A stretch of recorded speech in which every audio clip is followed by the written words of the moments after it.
Сәлеметсіздер ме? Бүгін біз күрделі теңдеу есептерін шығаратын боламыз. Оған мысалы осы мысалды алайық. 56 бөлінген x, жақшаны ашамыз, 10 қосылған 6, жақша жабылған бөлінген 2.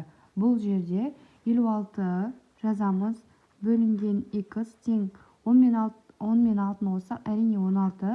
16-ны бөлеміз 2-ге.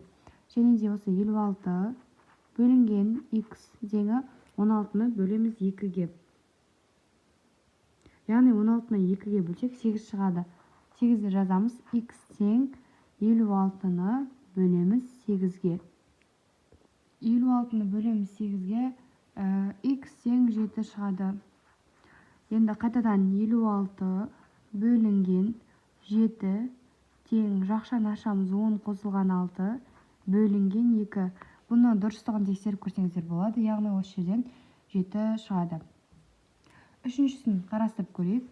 X қосылған 2 қосылған 10 теңі 20. Мынау дұрыс жазылмай қалыпты.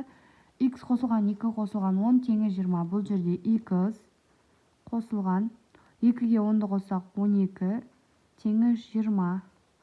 X тең 20-дан аламыз 12.